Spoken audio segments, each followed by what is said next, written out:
Our next storyteller is Karl Behling. And Karl has realized that he's wearing all black. So if the light goes out, he's going to disappear in front of your eyes. Just keep listening to his voice. Karl, come on out.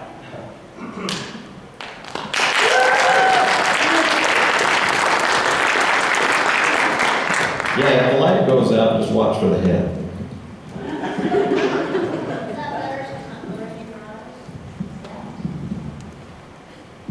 Sure, that's better. I can't see you out there. I can hear you breathing. Oh, that's good. Yeah. Thank you. The way she waves that around, it's all like, you get kind of seasick watching it. Thank you, Janine. Thank you for coming tonight.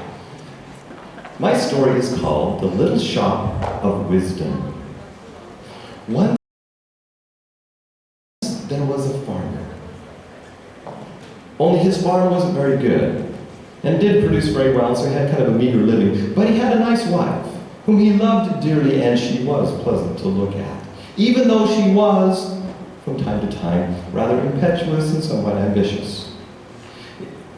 One day she came back from the marketplace, all bustling in, and she said, "Husband, husband, I've been down to the marketplace, and do you know what I saw there?" And the farmer said, "No, I don't really have any idea, please tell me."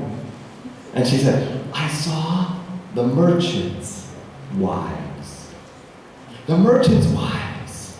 They had pretty dresses to wear, and they had hats, and they had shoes, nice shoes, and they had jewelry. And people would invite them over to their houses for dinner. Famous people would invite them over to their houses for dinner. "Husband, I want to be like the merchants' wives. I want to live like the merchants' wives. I want to have the dresses and the shoes and the hats and the jewelry." So, I have decided that tomorrow, you, husband, are going to go down to the marketplace and you are going to be a merchant.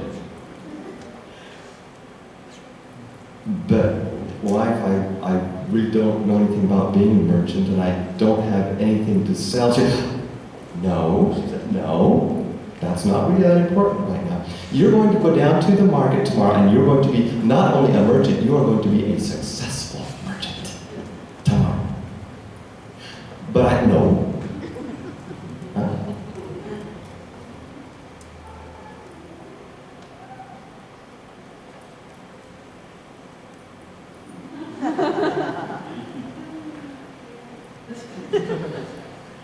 Being a beautiful husband, of course, the next morning he strapped a chair to his back, went on down to the marketplace, found a little empty shop off to one side, put a little sign over the door that said, "Shop." Put his chair down outside the shop and sat down to wait for the customers. Well, as it happened, the prince of that country liked to go down to the market. The prince liked to go down and drive through the marketplace, see the people, see the stuff. He liked to go window shopping. You see, he never bought anything, but he liked to go window shopping and talk to the people. And the prince, that day, as he was driving down into the marketplace, saw this new merchant sitting over there, and he drove right up to him and stopped and leaned out of his carriage and said, "My good man, are you a merchant?" And the newly minted merchant said, "Yes, I am."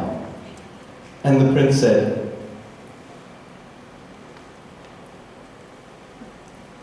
"What do you sell?" And the merchant said, "What do you need?" And the prince thought very quickly through all the things that he might need. Let's see. Anything for his house? No, he lived in a castle. Nice clothes? No, he had all the best clothes. Better food? No, he had all the best food there was available.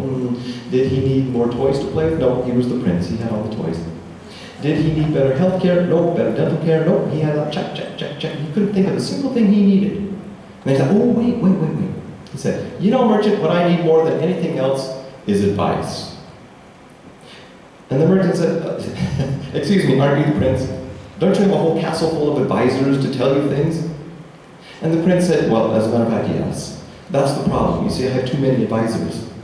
Everybody wants to tell me everything that they think and think that they think, and it is just too much."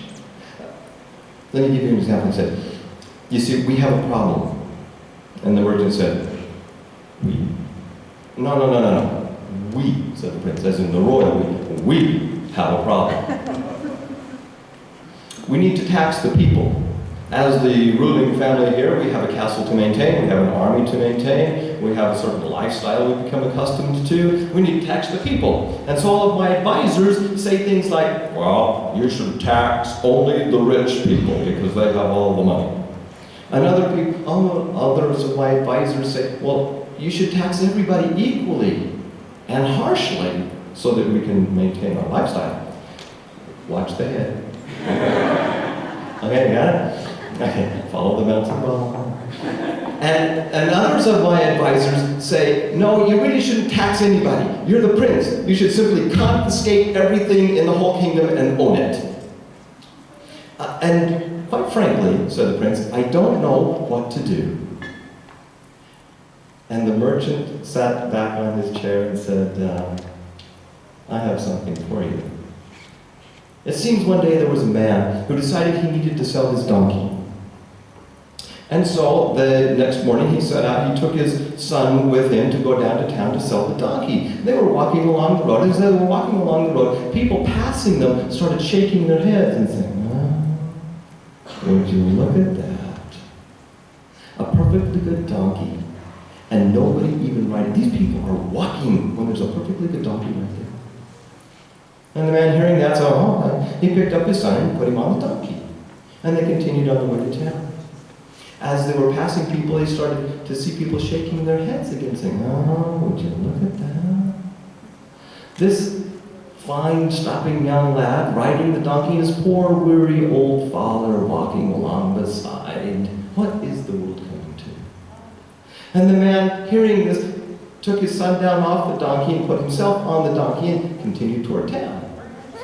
The people passing them began to shake their heads and say, oh, would you look at that?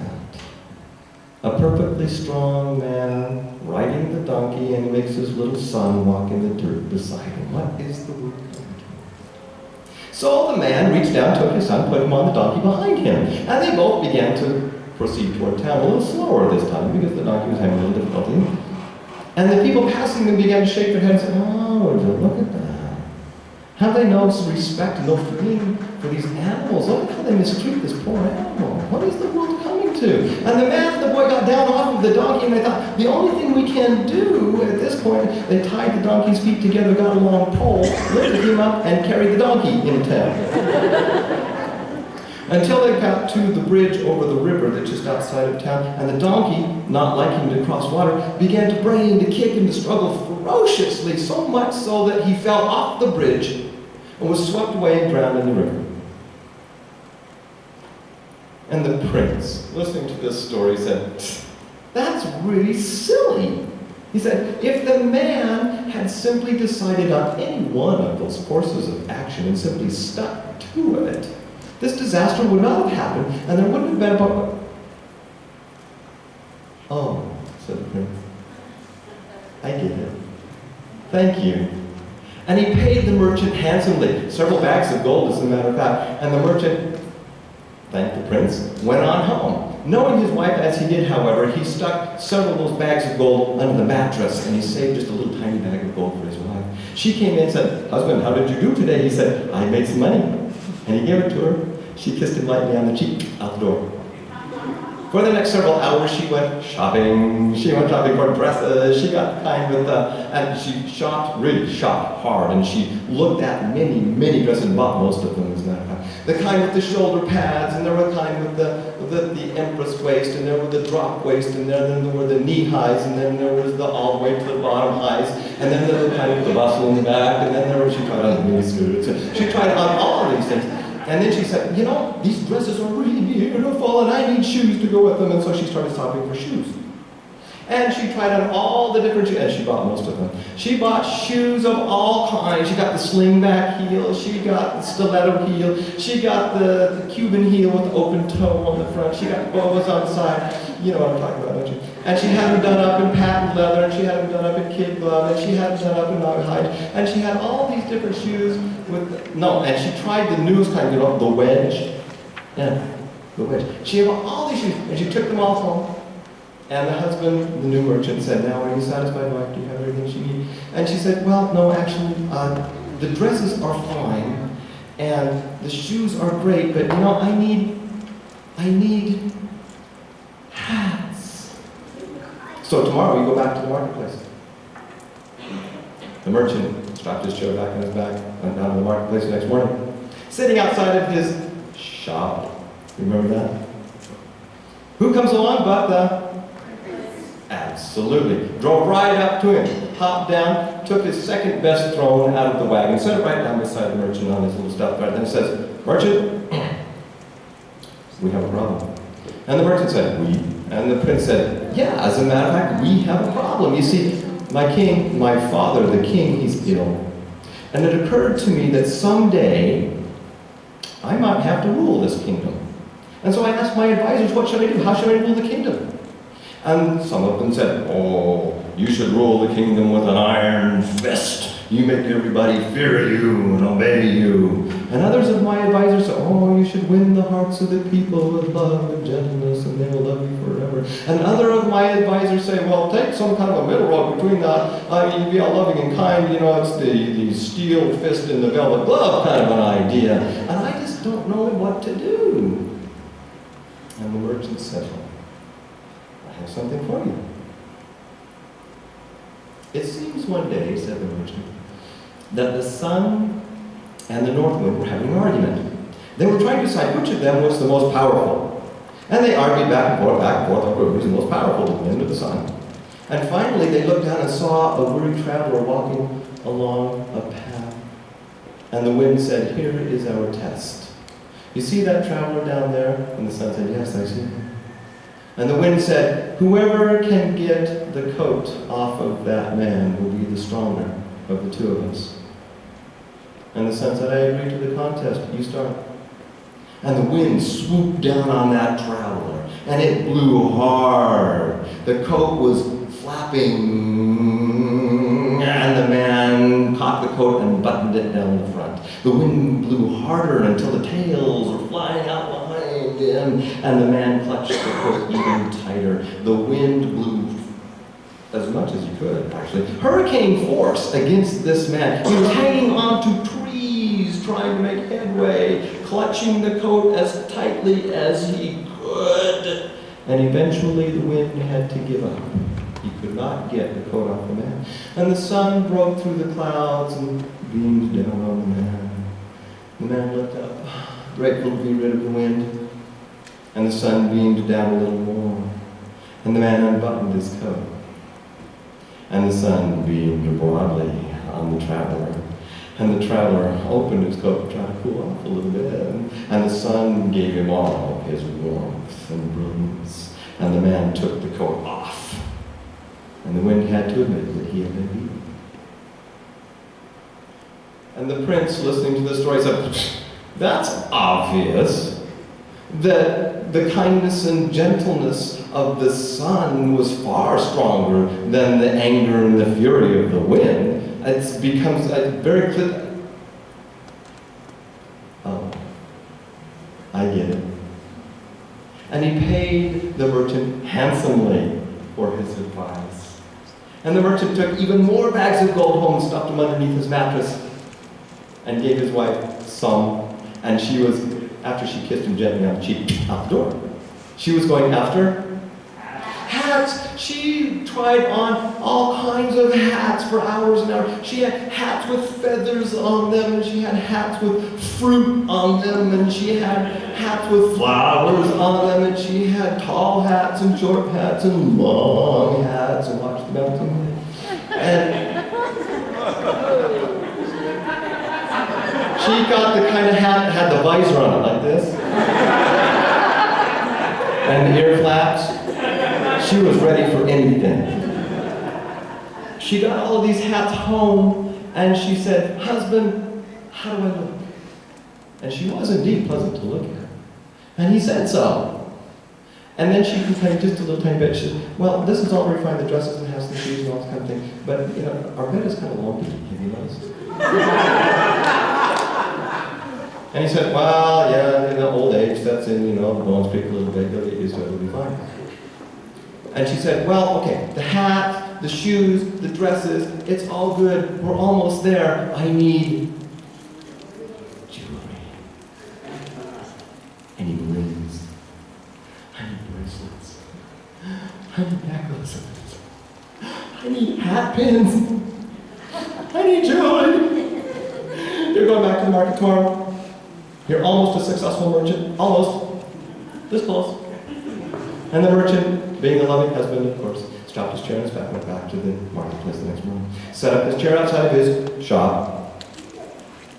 As he was coming into town, however, he noticed that there was somebody already at the shop. It was the prince, of course. As he pulled in next to the prince, who was already sitting there drumming on the side of his throne, waiting for his merchant to come. The merchant pulled in, set his chair down, and the prince said, we have a problem. Excuse me, the prince said, we have a problem. And the merchant said, we? And the prince said, yeah, we, you and me, we have a problem. The problem is this, I've had a report that the country next door to us, they're massing their armies on the border. Great supply trains are coming in to supply that army with materials. There are reports that have already begun to destroy one of the towns right on the border there, and they're building fortifications. Some of my advisors are telling me that we should do nothing. We should observe the situation. If we simply do nothing and observe the situation, they might attack and we'll be unprepared. Others of my advisors are telling me that we should take our armies out there to face them. Well, this might be seen as a provocation and they might attack us. Others of my advisors still are telling us that we need to do a preemptive strike. Go in first, take them out before they even have a chance to attack us. And I don't know what to do. And the merchant said, I have something for you. You see, the other day, after I'd been working out in the fields a long, hot afternoon, I decided to take a nap. And so I leaned up against a tree and went to sleep. It wasn't very long into my nap, however, when I was awoken by a huge growling, horrible noise. I opened my eyes to stare right into great big eyes staring back at me with fangs. I tell you, fangs on them, and legs with claws on them, and it was growling like this, and I didn't know what to do. There was nobody next to me, anybody around me to help me at all. Finally, I did the only thing that I could do. I reached out my hand, and I smacked that fly dead right off my nose. And the prince said, that's ridiculous. Obviously. Look at this. It was a fly. You thought, oh, a monster. Obviously, things are not always as they seem to be, merchant. Oh, I understand. And he got some messengers and sent them out to the opposing army. They were soon back. They said, here's the story on the armies. The king next door said that our two countries have been at peace for so long that there's been absolutely nothing for the army to do. And so he assigned to the army the job of going out to this little village on the border, and he was going to send materials and building materials, all kinds of good things out there, and he ordered the soldiers in the army to rebuild the town for the people. And they put up a new school, they put up a new church, they put up a new library. They've even built a nice wall all around the town to keep the wolves out and to stop the wind in the winter. That's what they're doing. And the prince turned to the merchant and said, thank you. Thank you for saving us from a really expensive and embarrassing situation, and I appreciate it. And he hauled down chests from his wagon and gave them to the merchant, and he opened the chests up and they were full of and jewels, and rings, and necklaces, and pins, and everything, mounds and mounds and mounds of them. And the prince thanked the merchant and went on his way. And the merchant looked at the jewels, He counted up the number of bags of gold under his mattress, and he said, I have enough. And he took his sign down, and he strapped the chests of jewels to the chair, and then strapped the chair to his back and went home. And he brought everything into his wife and said, Wife, I've been very successful today as a merchant. I have rings, I have necklaces, I have hat pins, I have jewelry, it's yours. Are you happy now?